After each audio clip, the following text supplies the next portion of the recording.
I arrived at Camp Hollow Pine hoping for a carefree summer, not the harrowing nights that now stain my memory. The moment I stepped off the old bus, I felt an unsettling hush lingering beneath the laughter of excited campers. Our cabins were nestled around a lake whose waters sparkled by day, but seemed ominously black at night. I shared cabin B with Lucy, an adventurous spirit, and Kevin, whose humor often kept us sane when fear crept in. On our first evening, Mr. Hartford, the head counselor, led us in a round of ghost stories by the campfire. I remember thinking they were silly attempts to spook us until I woke around midnight to the sound of soft crying just outside our window. Initially, I assumed it might be a homesick camper, but the sobs faded into a whisper of wind. The eerie quiet made my skin crawl. The next day passed in a blur of canoe races and makeshift obstacle courses. Lucy teased me for jumping at every creaking branch, while Kevin made light of our nighttime scare, calling it my overactive imagination. Still, I couldn't shake the sensation that someone or something was watching me from the edge of the forest. Each time I glanced back, I saw only swaying pine trees. Night fell again, and after lights out, I heard it once more, a faint weeping drifting from the lake shore. Heart pounding, I slipped out of bed. Lucy and Kevin followed, curiosity and worry etched on their faces. We crept through the moonlit clearing toward the water, where we found nothing but silent reeds and the gentle lapping of waves. Then, without warning, an icy breeze caressed my neck. A shape materialized at the shoreline, a pale figure, translucent, in the moonlight, clad in dripping clothes. I stifled a scream. Lucy grabbed my arm, eyes wide. Kevin whispered, "Do you see that?" We all did. The figure let out a wail that echoed across the lake. Before we could blink, it vanished into the night, leaving ripples behind. We raced back to our cabin, adrenaline surging through our veins. The counselors tried to calm us in the morning, attributing our sighting to a vivid dream or prank, but Mr. Hartford's forced smile told me he suspected more. Later, I overheard him discussing a tragedy from years past, a camper who drowned under mysterious circumstances. Some claimed her spirit never left the lake. That afternoon, Lucy decided we should gather evidence.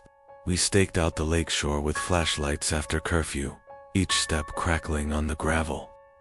An hour passed in tense silence, broken only by the occasional hoot of an owl. Suddenly, Kevin gasped. From the corner of my eye, I caught sight of the same apparition gliding toward us. She stretched out a trembling arm, mouth opening in a soundless plea. My blood ran cold as the figure reached the shallow water, eyes brimming with sorrow. A faint voice murmured, "Help me," before fading into mist. Lucy's bravado shattered. She broke into sobs. Kevin crouched by the shore, as though transfixed by what we had witnessed. I felt a crushing sadness, a deep sense of loss. The following night, storms pummeled the camp. Lightning flashed, illuminating the lake in stark white bursts.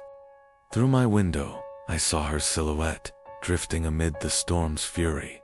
Sleep was impossible. The next day, the counselors announced we'd end the session early, citing severe weather. In hushed tones, we acknowledged it was more than just the rain. As we prepared to leave, I felt compelled to approach the lake one last time. Lucy and Kevin stood by my side. We saw no ghostly figure, only churning, rain-soaked waters. Yet the air felt charged with lingering sorrow, as though the spirit still sought release. I offered a silent prayer for peace. When the bus finally pulled away, I glanced back at the rustling pines and the haunted shoreline. Camp Hollow Pine would forever be stained by that mournful presence. Some nights, I dream of her pale hand reaching out for mine, pleading for help I cannot give. The memory remains, an echo of grief that still resonates whenever I hear the sound of waves. Though I've told myself it was just a ghost story come to life, deep down I know we saw something real. The chill in the air, the trembling voice, all lingers, reminding me that sometimes the dead cannot find rest, even beneath the darkest waters. I remember arriving at Camp Redwood with uneasy anticipation, my parents' car kicking up dust as it drove away. The towering pines seemed ancient, their needles whispering secrets. I was assigned to Cabin C with Blake and Fiona, both friendly enough to calm my nerves. Still, I sensed something was off, as though the forest carried a silent warning.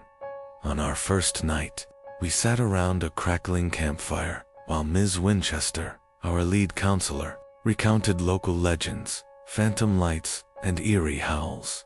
Most campers snickered, but I felt a chill trickle down my spine. Later, in the darkness of Cabin C, I heard a noise, something between a growl and a hiss outside our thin walls. My heart pounded, but exhaustion finally pulled me under. The next day passed with archery, canoeing, and bug spray galore. Yet whenever I neared the tree line, I felt watched. Fiona admitted she'd heard the nighttime sound too. Blake brushed it off as an overactive imagination. Still, curiosity gnawed at me. After lights out, we crept along a moonlit trail behind the cabins. Fog curled around our ankles. Suddenly, a large shape darted across the path, too fast to see clearly, but unmistakably massive. We froze, flashlights trembling. I caught a single gleaming eye before it vanished. Back in our bunks, sleep evaded us. The next morning, Ms. Winchester led a brief search. We found enormous footprints and claw marks on a tree, though she tried to stay calm, her eyes betrayed her concern. That night, the camp sank into a tense quiet. Even the crickets seemed hesitant to chirp. I lay awake, bracing for something terrible. It came around midnight, a blood-curdling cry from near the lake. We rushed outside to find a younger camper shaking like a leaf. He insisted he saw a hulking creature stalking him. As we tried to calm him, a low snarl ripped through the darkness. My blood ran cold. A tall shadow lurked at the edge of the pines, then slipped away into the mist. Morning brought frenzy. Some campers demanded to leave, others blamed a rabid bear. The counselors announced we'd be going home early. While we packed, rumors flew. A cursed spirit, a monstrous cryptid, or something worse. Blake's face was pale, his disbelief gone, as the bus rumbled away. I stared at the forest. Even now, I recall that dreadful presence, watching from behind the trees, waiting. Camp Redwood taught me that nightmares thrive in the places we consider safe. Sometimes, they watch us with hungry, glowing eyes, and their memory lingers long after we flee. I still can't shake the memory of that single eye, gleaming in the beam of my flashlight, reflecting an intelligence both predatory and disturbingly aware. It moved with a fluid grace no normal animal could possess. At night, I'd hear it breathing, or perhaps that was my own terror echoing inside my head. Fiona told me her grandmother believed in forest spirits, creatures that roam hidden corners of the world. She swore they only appear when humans trespass too far into their domain. I tried to laugh it off, but the claw marks were too high, the prints too wide to be a mere bear. One afternoon, I found Blake standing by the lake, staring at the water. He'd gone for a midnight stroll earlier that week and spotted something taller than any person. He heard heavy breathing and felt an oppressive weight on his chest, as if fear itself had taken form. He hadn't told us, because he didn't want to spread panic. The counselors tried to maintain order, but every snap of a twig sent a wave of anxiety through the camp. By the time the session ended, none of us wanted to stay. Leaving felt like escaping a nightmare that might erupt at any second. Even in my dreams, that presence haunted me. I couldn't banish the image of that towering silhouette from my mind. Sometimes, I wonder if it still prowls those woods, waiting for another soul to stray. Even the memory chills my spine. Some secrets I've learned should remain hidden. I won't forget. I signed up for Camp Crestmore, expecting a break from city life. The camp brochure boasted of towering cliffs, lush trails, and nightly bonfires. It seemed perfect until I noticed a heavy crate being unloaded from the supply van. One of the staff, a jittery young man named Derek, guarded it anxiously. Something about that box set me on edge. I told myself I was just being paranoid. My cabin mates, Lindsay and Oliver, teased me about my curious nature. On the second day, I saw Derek hurrying into an old storage shed carrying a worn leather book. I followed at a distance, slipping behind a stack of crates as he pried the crate open. Nestled in straw was an ornate wooden idol, its surface etched with sinister symbols. Derek whispered frantically, "Not here. It's too dangerous." Felt an inexplicable urge to see more. That night, while everyone else sang songs by the fire, I snuck back to the shed. My flashlight flickered on rotted boards and cluttered shelves before revealing the idol's grotesque face. Its hollow eyes seemed to peer straight into me. My heart thumped wildly as I lifted it from the crate, ignoring the voice in my head, screaming that I should leave it alone. A rush of cold air wrapped around me. Footsteps scraped behind me, and I nearly dropped the idol. Derek stood there, panic etched across his features. "Put it back," he hissed. He snatched it away and warned me never to touch it again. In the dim glow of the flashlight, I saw genuine terror in his eyes. From that moment on, eerie occurrences plagued Camp Crestmore. Doors slammed shut without a breeze. Weird scratching sounds echoed through the dining hall at night. Oliver woke up with strange bruises on his arms, shaped almost like claw marks. Lindsay claimed she heard whispering whenever she passed the storage shed. Determined to understand, I confronted Derek one afternoon by the lake. At first, he refused to talk, but my relentless questions finally broke his resolve. He explained that the idol was discovered during a dig in a remote region, rumored to be cursed by vengeful spirits. Its keepers were told to seal it away, never to let it see the moonlight. Camp Crestmore's owners had agreed to store it temporarily, thinking it was just a trinket. That night, the wind howled as storm clouds blotted out the stars. I was jolted awake by shouts. Grabbing my flashlight, I raced outside to find a group of campers near the bonfire pit, staring at a figure in the shadows. It looked human, but its movements were unnaturally stiff. In its outstretched hand, it clutched the idol. Lightning flashed, revealing a twisted expression on what might have been Derek's face or something controlling him. A jolt of raw fear coursed through me as I realized he was muttering in a language I didn't recognize. The bonfire flames roared higher, as if feeding off his frenzied words. Smoke stung my eyes, but I couldn't look away. Lindsay screamed, and Oliver tugged at my sleeve, urging me to run. I couldn't move, transfixed by the ritual unfolding before us. Suddenly, a gust of wind extinguished the flames, plunging everything into darkness. By the time my eyes adjusted, Derek was gone, leaving the idol propped against a log. We rushed forward, dousing it with water, half hoping to break whatever power it held. Thunder rumbled overhead, shaking the ground. The next day, the counselors announced the camp would close early, citing maintenance issues. Most campers seemed relieved, eager to escape the creeping dread. We later learned Derek was found, wandering in the woods, dazed and incoherent, with no memory of what he'd done, or so they said. Before I boarded the bus, I sneaked back to the storage shed one last time. The crate was empty. The idol had vanished. I felt a mixture of relief and terror, unsure if it was truly gone, or if it had simply found another hiding place. As the bus rumbled away from Camp Crestmore, I shivered at the thought of what might still be lurking in those shadowy pine groves. Even now, I hear echoes of Derek's chanting in my mind.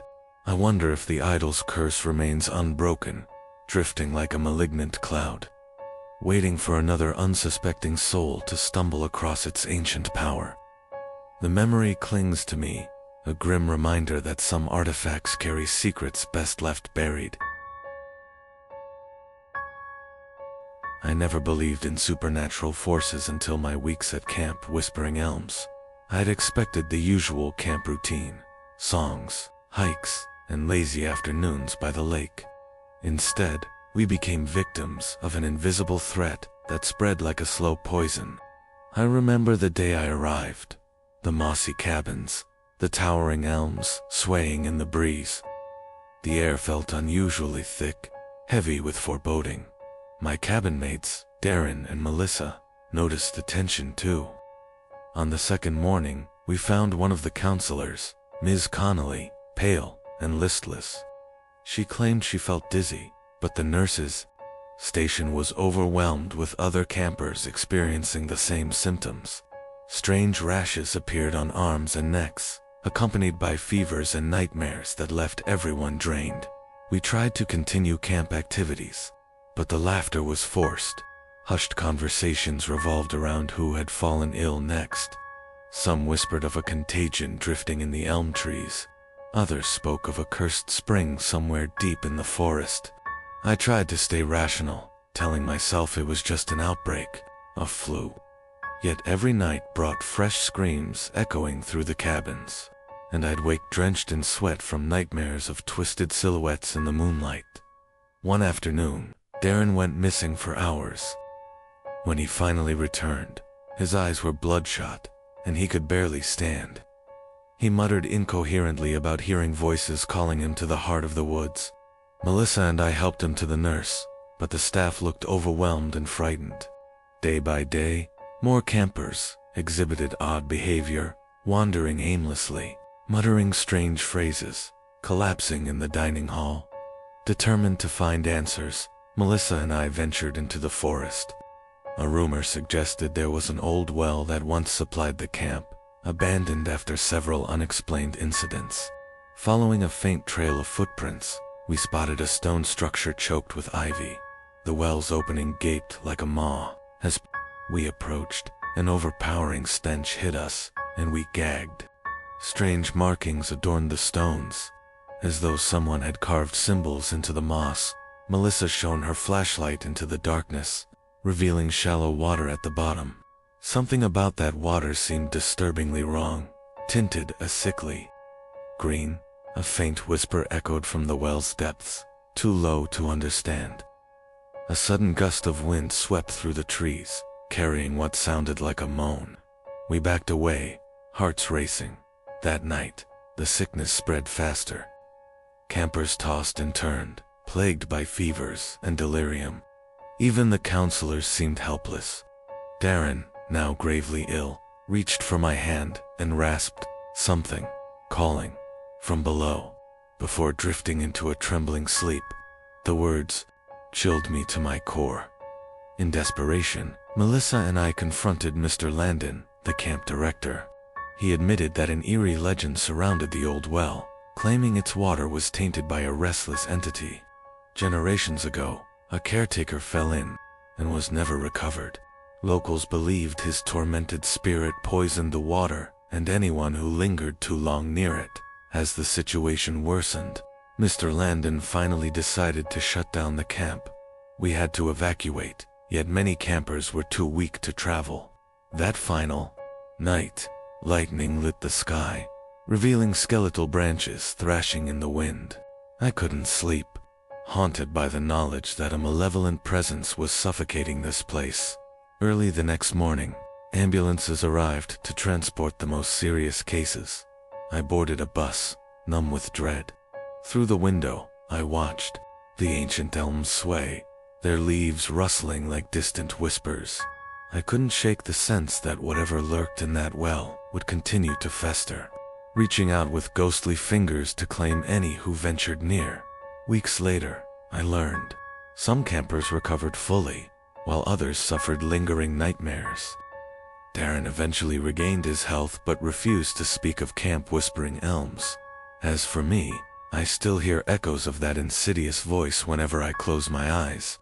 The memory is a grim reminder that some evils cannot be contained by locked gates or forest walls. They seep into your mind, haunting you long after you escape their source. I try to move on, yet the image of that moss-eaten well returns each night. I see a pale hand rising from the murky water, beckoning me to come closer. In my dreams, I stand transfixed, powerless to look away. Perhaps that's the final curse of Camp Whispering Elms, a quiet, lingering terror that clings to your soul and refuses to let go. If I hadn't witnessed it with my own eyes, I'd never believe that a single, seemingly ordinary counselor could hold such dreadful power. But at Camp Silver Valley, I learned that darkness can wear any face. It all began on a sweltering afternoon, when we arrived, eager for canoe trips and campfire songs. The first person who greeted me was Harper, a charismatic counselor with a bright laugh and an easy smile. My cabin mates Tristan and Rob thought Harper was the coolest. She cracked jokes, led thrilling hikes, and seemed to know every star in the night sky. Yet something about her eyes unsettled me. At times, they looked almost glazed, as though she were a puppet forced to grin. Late one evening, I overheard a hushed argument between Harper and the camp director, Ms. Bradley. Harper's voice sounded sharp, almost angry. Before it dropped to a low murmur I couldn't make out. Over the next few nights, bizarre incidents rattled Camp Silver Valley. The bonfire logs were found hacked into strange shapes. Our cabin doors swung open without a breeze. I awoke once to see Harper standing outside, staring at nothing, arms limped by her sides. She turned slowly, eyes reflecting the moonlight like dull mirrors. In a raspy voice, she whispered, "Go back to sleep." The following morning, Tristan claimed to have seen Harper wandering near the old chapel ruins at the edge of camp. Rumor had it the chapel was built on cursed ground, abandoned after a series of unexplained accidents. Rob and I decided to investigate, convinced it was all just exaggerated gossip. We followed a narrow trail, brambles scratching our legs, until we spotted the crumbling stone walls. To our shock, Harper was inside, standing in the middle of the debris, her arms raised as if in prayer. A faint chanting drifted through the shattered windows. Her eyes snapped open, and we ducked behind a fallen beam. She strode out of the chapel with an eerie grace, heading deeper into the forest. Once she was gone, we crept inside. In the dust, we found intricate symbols drawn in a circle. At the center lay a small leather-bound journal stuffed with odd sketches. The writing was illegible, but one phrase stood out, "Bound to the darkness." That night, Ms. Bradley approached me, concern etched on her face. She asked if I'd seen Harper acting strangely. Reluctantly, I described the chanting and the journal. Ms. Bradley's expression darkened. She explained that Harper had been found wandering in the forest a week before camp started, disoriented and clutching an ancient pendant. Ever since, her behavior had fluctuated wildly. During the next campfire gathering, Harper insisted on telling a story. Her words flowed in an odd cadence, describing a time-worn entity that seeks human vessels to carry out its will. I felt goosebumps rise on my arms. As she finished, the campfire flared unnaturally high, sending sparks into the air. A hush fell over the group. Later that night, screams erupted from the girls' cabins. Rob, Tristan, and I sprinted over to find doors scratched with strange symbols. Inside, campers cowered as the lights flickered. Footsteps thudded on the roof, accompanied by muffled laughter. We burst outside just in time to see Harper leaping down, eyes glowing with an unholy gleam. She bolted into the woods. Ms. Bradley called an emergency meeting, telling us all to gather in the mess hall until sunrise. Half the counselors combed the forest, searching for Harper, but by dawn, there was no sign of her. Exhausted and terrified, we agreed to cut the session short. Everyone packed with trembling hands. The next day, Harper stumbled back into camp, disheveled, her voice gravelly and words disjointed. She claimed to remember nothing. I watched from a safe distance as Ms. Bradley and two others guided her into a van. Nobody tried to stop them. We were just relieved to be leaving that place. On the bus ride home, I replayed the images. Harper's moonlit eyes, the chanting in the ruined chapel, the unnatural flame towering above us. Even the air around her had felt charged, as though alive with some ancient, malevolent presence. To this day, I wonder if Harper truly was possessed by a force lurking in those woods, or if she unlocked something dark within herself. The memory of her lifeless gaze still haunts my dreams, reminding me that evil doesn't always wear a monstrous face. It can smile, laugh, and even guide you through the forest before unveiling the horror beneath. No matter how many times I try to rationalize, I can't erase that final image. Harper standing atop the cabin roof, moonlight burning in her eyes, arms spread wide like a dark omen. If I learned anything at Camp Silver Valley, it's that the worst monsters might be the ones wearing our own skin. The night we arrived at the cabin, the moon was red. I should have turned back then. I should have known, but we laughed it off, called it an omen of good luck, a sign that our little weekend getaway would be special. And it was just not in the way we expected. There were 5 of us: me, Daniel, Claire, Mark, and Lucy. Old friends looking to escape life for a few days, to drink, tell stories, and relive our youth. The cabin was deep in the woods, isolated, exactly what we wanted. It started with the symbols, carved into the walls, etched into the floorboards. Circles with sharp angles, intricate designs that made my stomach churn just looking at them. Probably just old markings, Mark said. People messing around. But Claire found something worse. A book bound in something that wasn't quite leather, filled with pages that smelled of decay. The writing inside wasn't English, wasn't anything we recognized. The last page, however, had something new. Fresh ink, written in shaky letters. Blood Moon, 1 of 5. We joked about it, made stupid dares. Then Lucy, always the bravest, ran a knife across her palm, pressing it against the page. Now we're part of the club. She laughed. The wind outside howled. The cabin door slammed shut on its own. We tried to shake it off, blamed the booze, the paranoia of being out in the wilderness. But that night, I woke to the sound of whispering. I thought it was Claire. She was in the bunk below mine, but when I peered over, she was dead asleep. The whispering wasn't coming from inside the room. It was coming from beneath the floor. I held my breath, my body frozen in place. The whispers grew louder, shifting between voices, overlapping like a chorus. Some were pleading, others were laughing, and one was saying, "My name." I shot up, nearly falling out of bed. The cabin was silent again. My heart pounded as I stepped carefully toward the living room, but I wasn't the only one awake. Lucy stood by the fireplace, her back to me. The book lay open in front of her. Her lips moved silently, tracing the unreadable words. "Lucy." My voice was barely above a whisper. She turned. Her eyes were hollow, empty. "We have to finish it," she said. Mark's scream cut through the night. We ran to his room, but when we opened the door, he was gone. The window was shattered, glass, and blood on the floor. The woods outside were black, an endless void, but in the distance, something moved between the trees. Tall, wrong, watching. Panic set in. We grabbed our things, ready to leave, but the door wouldn't budge. The windows wouldn't break. The symbols on the walls had changed, new words. Fresh carvings. Blood Moon. 2 of 5. Daniel lost it, started screaming, slamming his fists against the walls.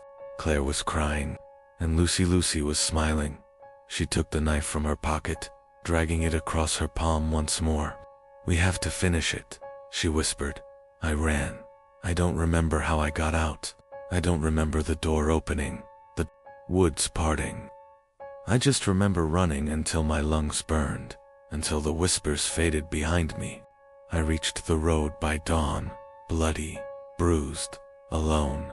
The cabin was gone. No one believes me. They say we got lost, that Mark and the others were never real, that I made it all up, but I know what I saw, and every time the moon turns red, I hear Lucy's voice in the wind. We have to finish it. I should have listened to the warnings. The old man at the gas station had given me a long, pitying look when I told him I was staying in the abandoned cabin deep in the woods. You don't want to go there, he said, shaking his head. That's Hollow Man's Land. I laughed it off. Just another backwoods legend, I thought. I was wrong. The first night was uneventful, but something about the cabin felt off. The air inside was stale, like it hadn't been disturbed in decades.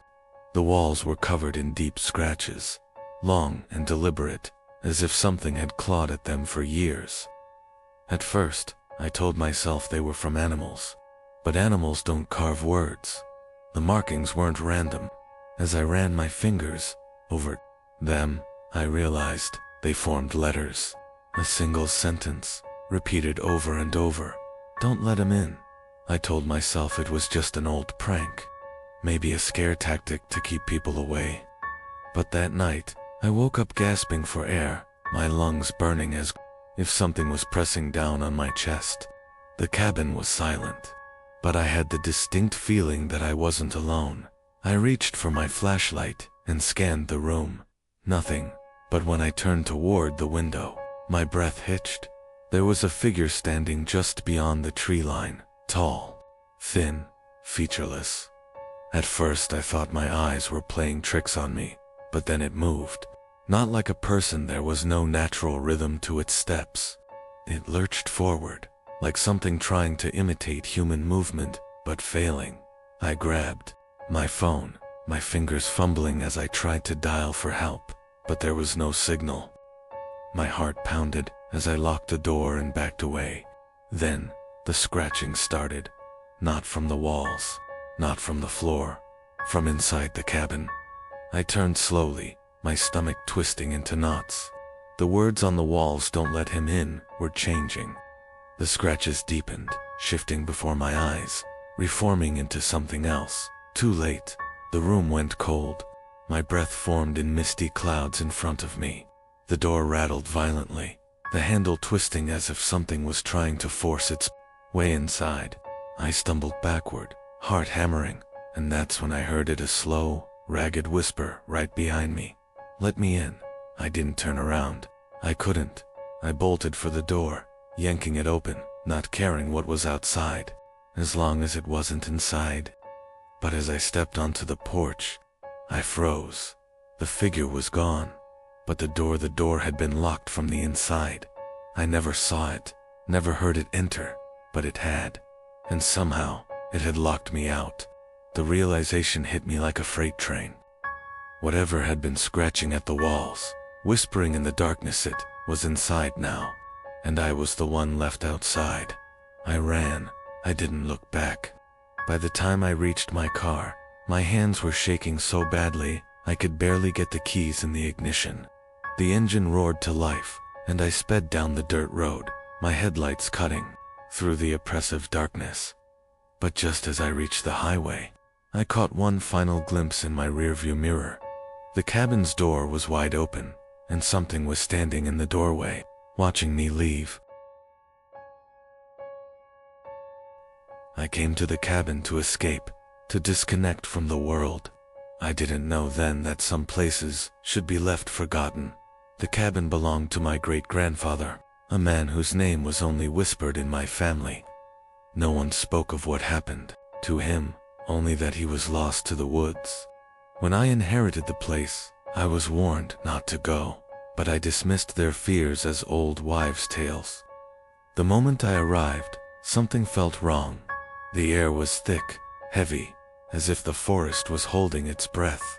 Inside, the cabin smelled of damp wood and thyme. The furniture was covered in dust, except for one thing, a book resting on the kitchen table. Its leather cover was cracked with age, and its pages were filled with strange symbols and unfamiliar words. I should have left it alone, but I didn't. That night, I woke to the sound of something moving beneath the floorboards. A rhythmic, deliberate scraping. At first, I thought it was an animal, but the sound was too precise, too steady. I grabbed my flashlight and followed the noise to the corner of the cabin, where a rug lay strangely out of place. Beneath it, a trapdoor. The air that rushed out when I lifted the hatch was stale, rotten. A narrow staircase led downward, swallowed by darkness. I hesitated, but curiosity overpowered fear. The steps groaned under my weight as I descended into the hidden chamber below. The room was small, carved into the earth itself. Symbols, identical to those in the book, covered the walls, drawn in something dark, something that smelled like rust and decay. And in the center of the room stood a stone altar, its surface cracked and worn. Chains hung from the walls, broken and rusted. Then I saw it, a figure, twisted and bound, lying atop the altar. Its flesh was shriveled, but its mouth was open in a silent scream, and its eyes sunken in black were locked onto mine. I stumbled back, my breath caught in my throat. The book slipped from my grip, hitting the ground with a hollow thud. And that's when the whispering started. Not from above. Not from the woods. From the thing on the altar.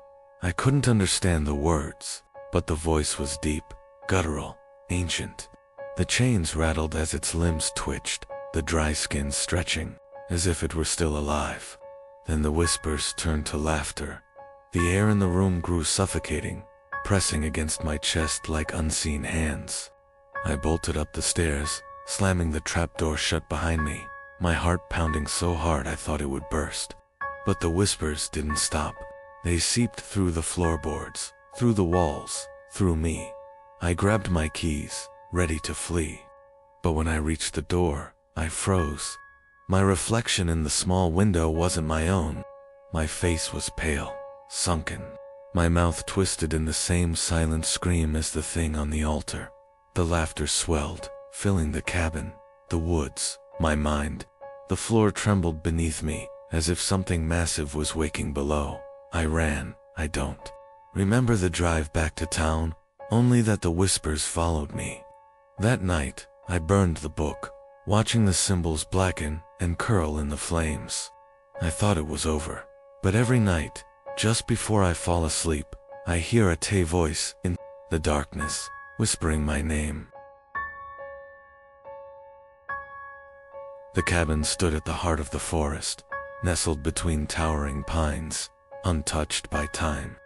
I had been warned not to stay here, but the idea of complete solitude, away from the noise of the city, was too tempting.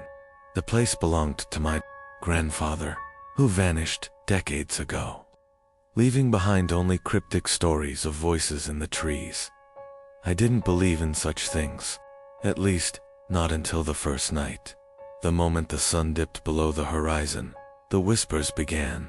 Faint, indistinct murmurs, drifting in with the night breeze. I stood on the porch, my flashlight scanning the dense tree line. The forest was eerily still. No crickets, no rustling leaves, just the whispers, weaving through the air, like tendrils of fog. I strained to listen, but the voices never formed into words. Just a maddening hum that settled into my bones. I told myself it was the wind, but then the knocking started. A single, deliberate tap against the window behind me. I spun around, my breath caught in my throat. The glass reflected only my own terrified face. But the moment I looked away, tap, tap, tap, dot.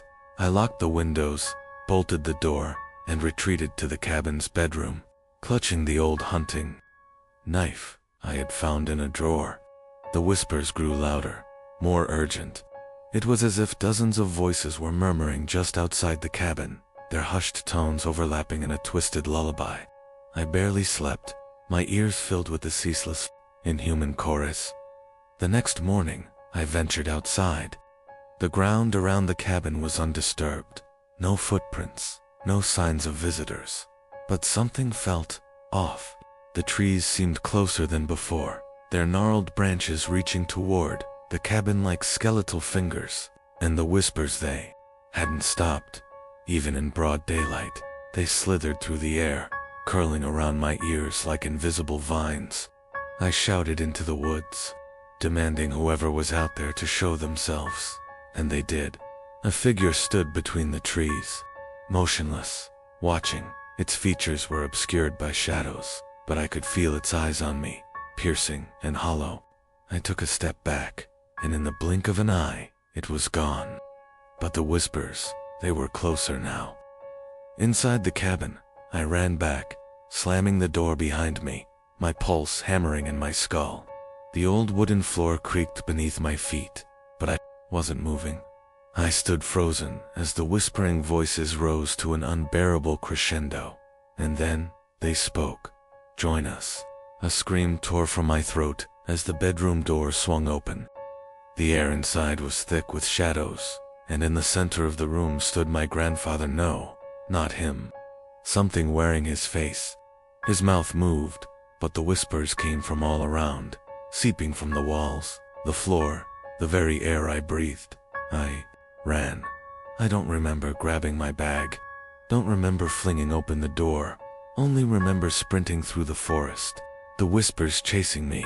The trees shifting as if trying to trap me inside their labyrinth.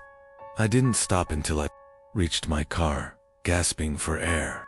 The cabin loomed in the distance, barely visible through the tangled branches. The whispers faded as the engine roared to life. But as I drove away, my rearview mirror showed something I will never forget. The cabin was gone. In its place stood nothing but trees, their bark carved with hundreds of silent, screaming faces, and they were still whispering. I never should have come here. That thought echoed in my mind as I sat in the corner of the old wooden cabin, my back pressed against the cold, rotting walls. The candle in front of me flickered violently, casting erratic shadows that danced along the walls, whispering unspeakable things in the silence. Outside, the wind howled through the dense forest, making the trees sway like skeletal fingers, reaching for something unseen. I had come to this remote cabin for solitude, a break from the chaos of my life. It belonged to my late uncle, who had disappeared under mysterious circumstances. They never found his body, only his journal, its pages filled with unsettling entries about shadows that moved on their own and whispers that came from the walls. I thought he had lost his mind. Now, I wasn't so sure. The first night, it started smaller, dark shape flickering at the edge of my vision. The feeling of being watched, a whisper so faint I could almost convince myself I imagined it. But the second night, I couldn't ignore it any longer. I woke up to find my chair overturned, the door slightly ajar, despite locking it before bed. The air smelled of damp wood, and something else, something metallic. Blood. I found a trail of dark stains, leading to the cabin's back room, a place I had yet to explore. My uncle's journal lay open on the floor, as if someone had been reading. The latest entry was dated the night before his disappearance. It read, "They come when the candle burns low. They live in the shadows. They whisper to me. They want me to join them." The candle beside me sputtered again, as if in response. I turned my head slowly, my pulse hammering in my ears. The shadow in the corner was darker than the rest of the room, a void where light should have been. It wasn't cast by anything, no furniture, no objects. It was just there, and it was moving. A chill gripped my spine as the shadow stretched toward me, shifting like liquid darkness. The whispers grew louder, unintelligible, yet insistent. I scrambled backward, knocking over the candle. The room plunged into total darkness, and I swore I felt something brush against my arm, cold, dry, like brittle leaves. I fumbled for my phone, its weak light barely illuminating the room. The shadow was gone, but I could still hear the whispers, circling me, filling my head. I bolted for the door, but it slammed shut on its own. The old wooden walls groaned as if the cabin itself was breathing. And then, I saw them, faces emerging. From the darkness, hollow eyes staring, mouths twisted in silent screams. They clawed at the walls, pressing against them as if trying to break through. My uncle's voice echoed in my head. "They live in the shadows." I don't remember how I got out. I ran, stumbling through the thick undergrowth, branches tearing at my clothes, the whispers chasing me through the night. When I reached the town, I was covered in scratches, breathless, my mind a whirlwind of fear. The next morning, I returned with the sheriff, but the cabin was wrong. It looked older, more decayed than before. The furniture was covered in a thick layer of dust, untouched for years. My uncle's journal was nowhere to be found. The back room, it didn't exist. There was no door, no space where it should have been. But the worst part, the candle I had knocked over the night before was still there, standing upright, its wick freshly burned, as if something had relit it. I never went back. I never should have come here. I should have never stopped. I should have kept driving, even on an empty tank. But the fuel gauge was on E, and the only thing between me and total darkness was a dimly lit gas station at the edge of the woods. The moment I stepped inside, I knew something was wrong. The attendant stood behind the counter, staring at me with dull, unblinking eyes. His uniform was dusty, his skin pale, his expression hollow. "You lost?" he asked, his voice flat. I shook my head. "No, just need some gas." He nodded once. "Pump 4. I pulled out my wallet. "How much for a full tank?" His lips twitched upward, in something that was almost but not quite a smile. "No charge." I froze. "What? Gas is free tonight." Every instinct in my body screamed, "Get out." But I needed to leave this place, so I forced a stiff nod and hurried back to my car. The pump clicked into place. The numbers on the screen started running, and that's when I saw it. A man stood at the edge of the trees, just beyond the stations. Flickering lights. His face was obscured by the darkness, but his eyes, they glowed. My stomach dropped. Then another figure appeared beside him, and another, and another. More of them, stepping forward. One by one, their glowing eyes locked on me. I turned to the station. The attendant was still staring at me. "You should hurry," he said softly. I ripped the pump out of the car, spilling gas onto the pavement. I didn't care. I threw myself into the driver's seat, turned. The car didn't start. The figures were moving closer now, slowly, deliberately. I twisted the key again, nothing. The attendant sighed. "They don't like it when people stop here." I turned. Panicked. "Who are they?" His dull eyes met mine. "Customers." My blood ran cold. The first figure stepped into the gas station's light dot. It was me, same clothes, same terrified expression. A loud knock rattled the driver's side window. My own face stared back at me, grinning. The car roared to life. I didn't think I just drove. The station disappeared in my rearview mirror, swallowed by the dark. Didn't stop until I was miles away. When I finally dared to check my gas gauge, it was still empty. The forest was dense, the towering trees blocking out even the moonlight. My breath fogged in the cold air as I followed the dirt path, my phone's flashlight barely piercing through the thick mist curling around my ankles. I shouldn't have taken this shortcut. My car had broken down miles back, and the nearest gas station was just past the woods. I thought it would be quicker. I thought I could handle a simple walk through the trees. I was wrong. The fog grew thicker with every step, swallowing the trees, the path, everything. It muffled the world, turning the woods into an eerie, soundless void. Then I saw her, a woman, stood just ahead, her long black dress blending into the mist. Her hair was dark, cascading over her face, her posture unnaturally still. I stopped. "Hey, do you need help?" My voice felt small in the silence. Slowly, her head lifted, my breath caught in my throat. Her face, it wasn't right. Her eyes were black pits, her mouth stretching too wide, too wrong. And worst of all, she was smiling. A deep, guttural whisper slithered through the air. "You shouldn't be here." The fog around her twisted like living shadows. I turned and ran. The Trees blurred past me as I sprinted through the suffocating mist. The sound of my own footsteps pounded in my ears till I realized I wasn't the only one running. Something was chasing me.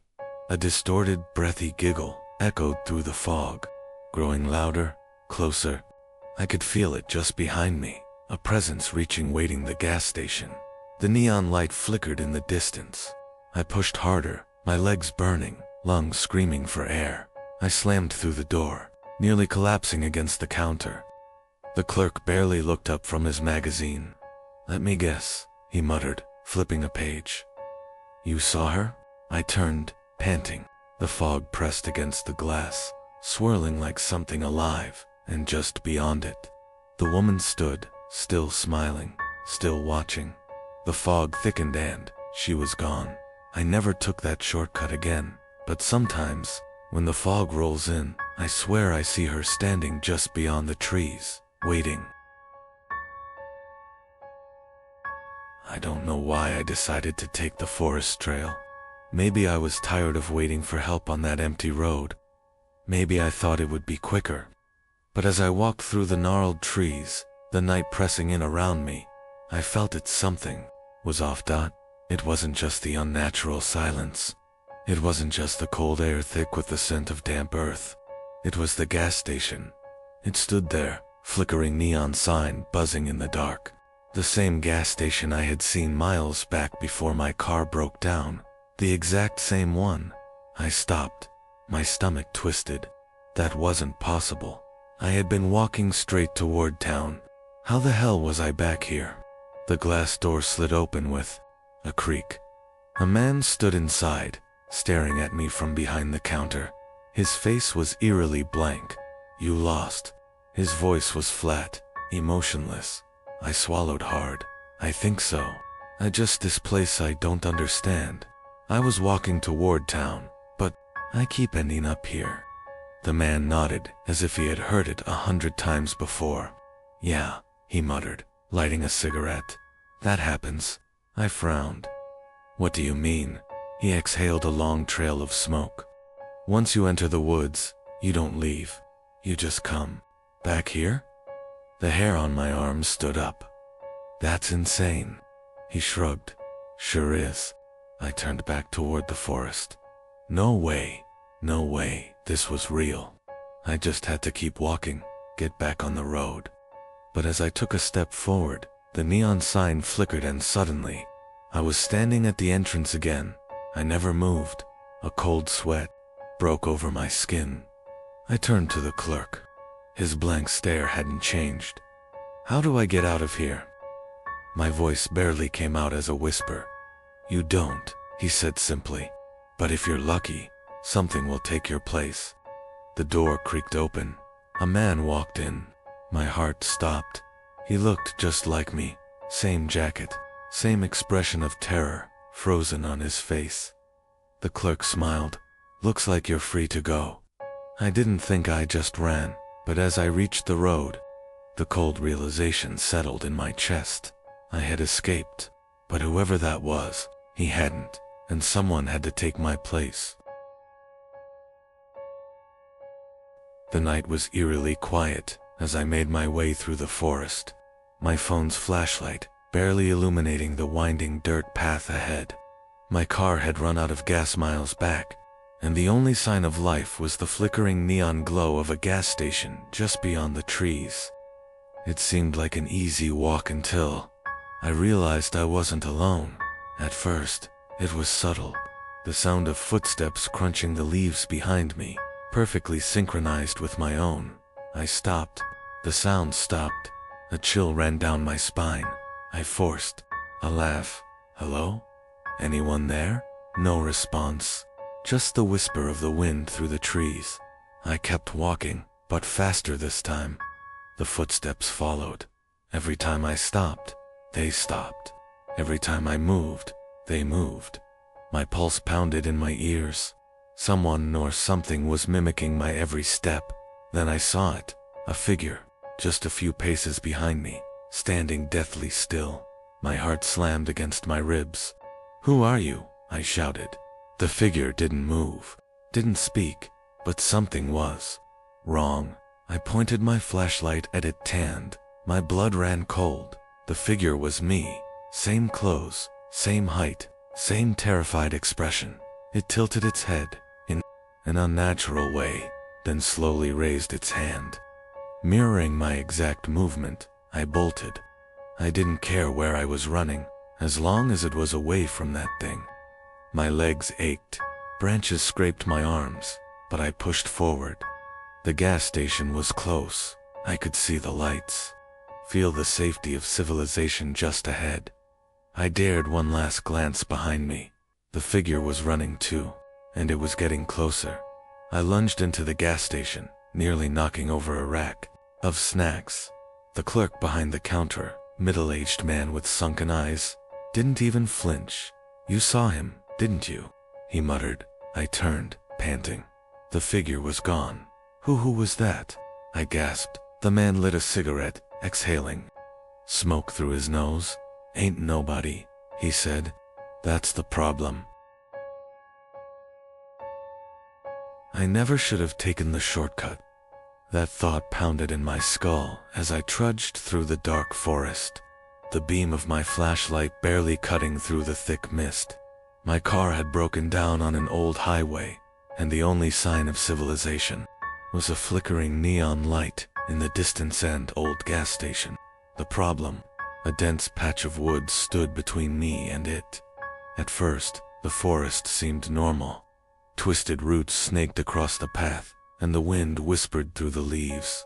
But as I walked deeper, the atmosphere thickened. The trees loomed, taller, their bark gnarled like grotesque faces. I could hear my own breath, ragged and shallow, but something else, something moving behind me. I stopped. The crunch of twigs stopped as well. My heart pounded. I turned, flashing my light through the dense trees. Nothing. Just darkness stretching in all directions. I forced myself to keep moving, but the deeper I went, the stronger the sensation became, that horrible, primal feeling of being watched. Then, a whisper slithered through the trees. "You shouldn't be here." The voice was barely audible, like a breath against my ear. I spun around. Again, nothing. That's when I saw it. A figure stood between the trees, just at the edge of my vision. It was tall and impossibly thin, with elongated limbs and hollow, glowing eyes. The moment I looked at it, my body locked in place. I couldn't move. I couldn't breathe. It tilted its head. Then it moved fast. Panic broke my paralysis. I turned and ran. The branches tore at my clothes, the ground uneven beneath my feet. Behind me, the thing followed, its limbs cracking unnaturally as it lunged between trees. The gas station was close. I could see the flickering light through the trees. If I could just make it. I burst out of the woods, my legs aching, my lungs burning. The gas station's fluorescent lights spilled onto the cracked pavement. I sprinted toward the door and slammed inside, gasping for breath. An old man stood behind the counter, eyes dull with age. He didn't seem surprised to see me. "Let me guess," he said, lighting a cigarette. "You saw it." I swallowed hard, still trembling. "What? What the hell was that?" He exhaled a long trail of smoke. "Something that don't like trespassers." He nodded, toward the dark forest. "Lucky you made it out." I turned back toward the trees. The mist had thickened. The shadows between the branches deepened, and those glowing eyes, they were still there, watching. I never believed the stories about this place. I'd heard the whispers from the other. Employees don't look at the man who stands near the gas pumps at night, but no one ever told me why.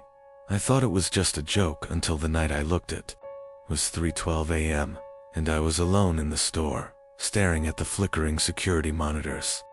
Business had been dead all night.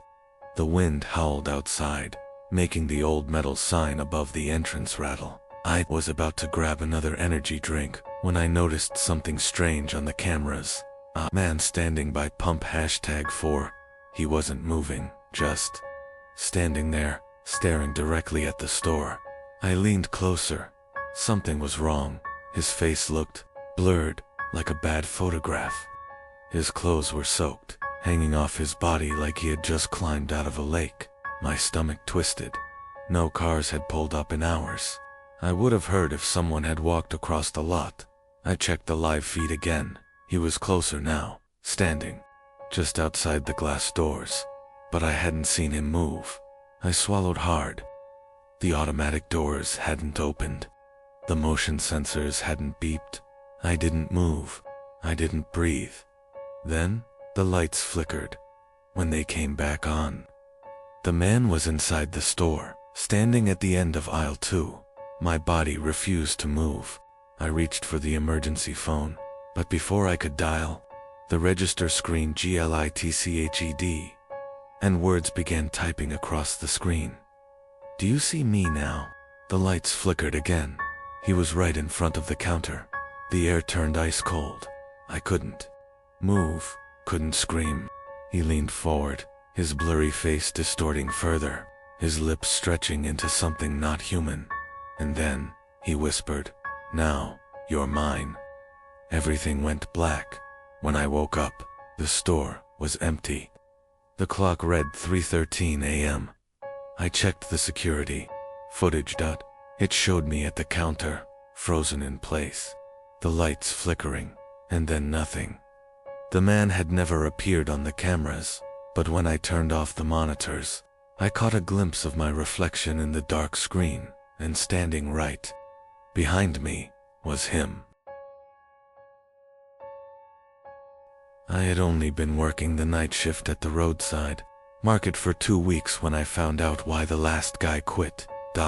Or at least, that's what I thought it was. Around 1:45 a.m., when I first noticed something strange. I was at the register when I heard a soft shuffling sound coming from the stockroom. That was weird, no one else was here. I glanced at the security cameras. Nothing, just empty aisles. I sighed, grabbed my flashlight, and headed toward the back. The stockroom door was slightly open, the flickering fluorescent light casting weird shadows inside. "Hello?" I called out. No answer. I stepped inside. Everything seemed normal. Boxes of chips, soda crates, cleaning supplies. I was about to leave when I noticed something.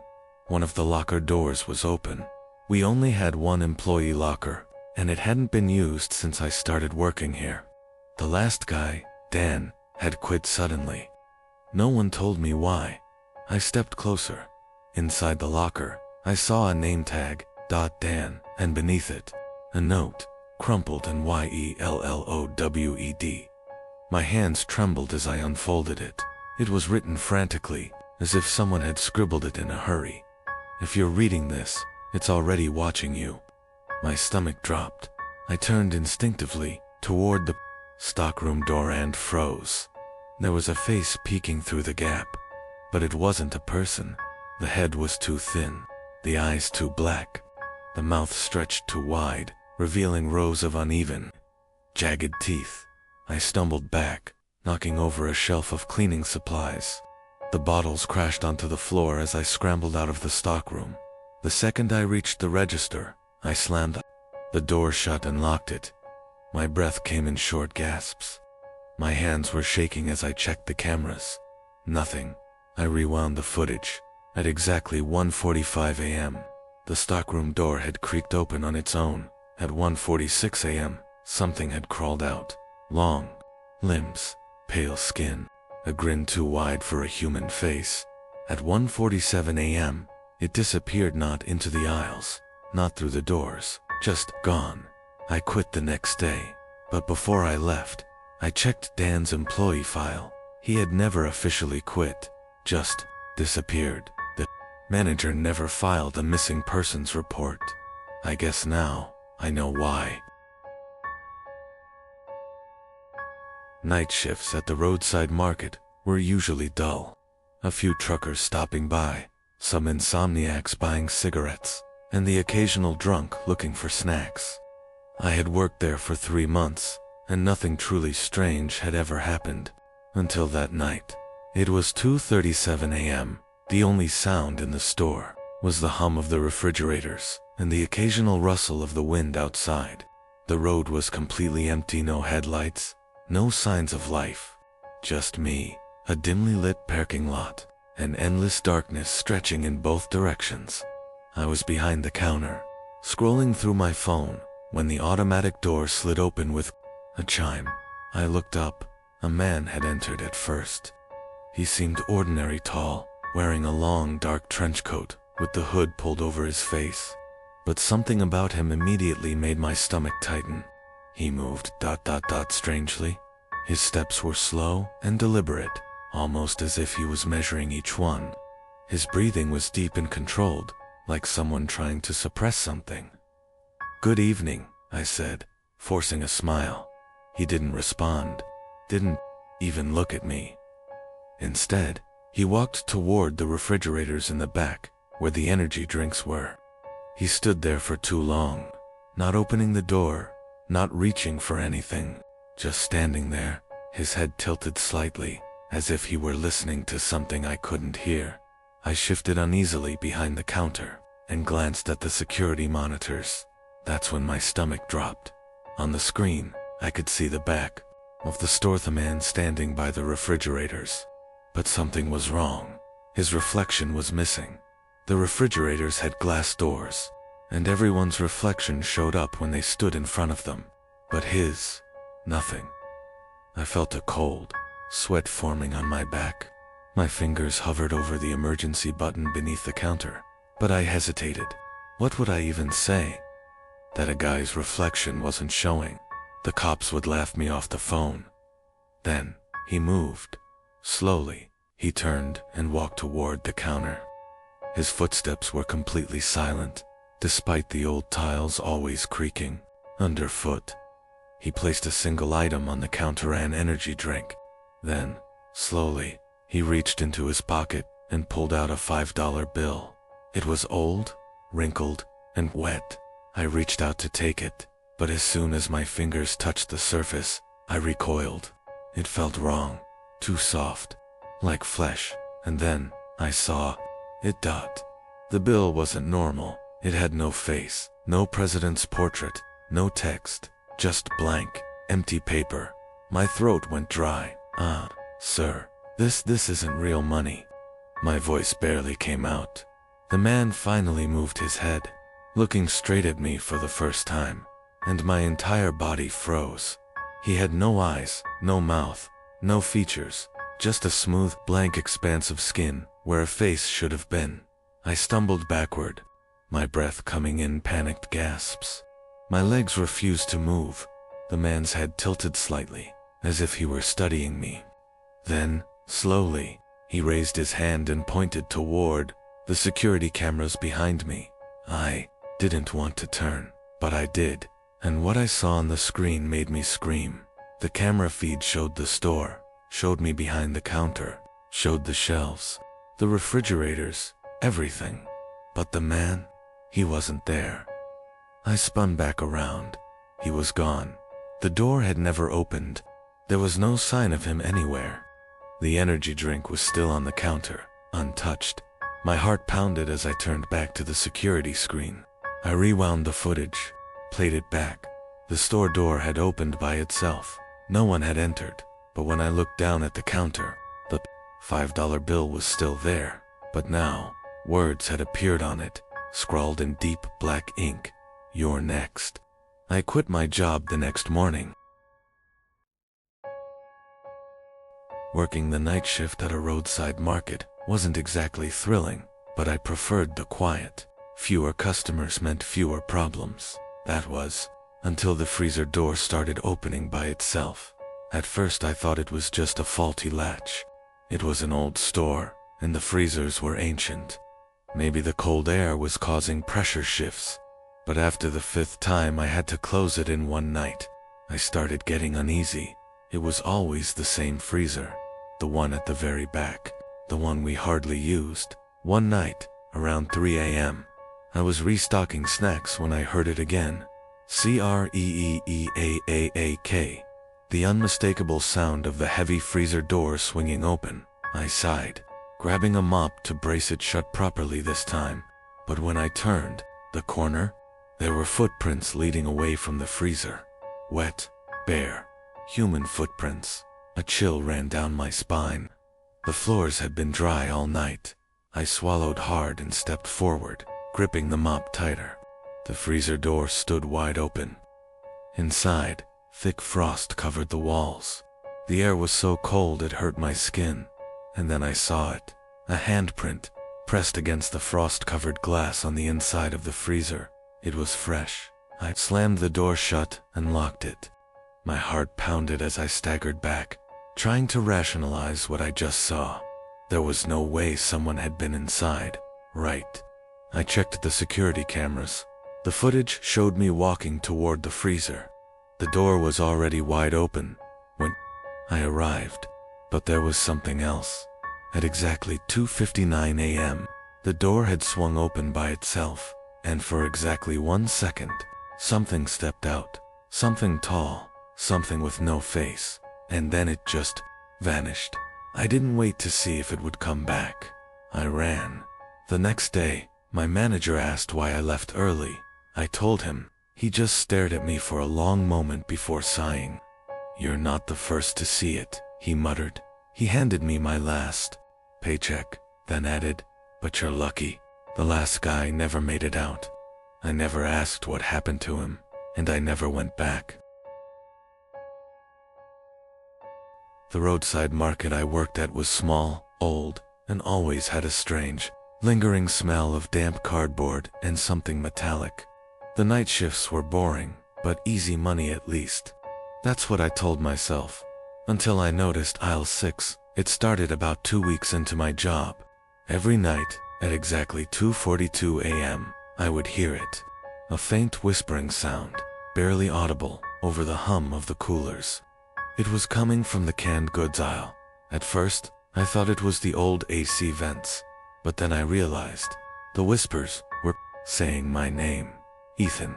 I snapped my head toward aisle 6, my heart pounding. The aisle was empty, but the whispering continued. I laughed nervously, shaking my head. Sleep deprivation, that's all. But then, something moved. A can.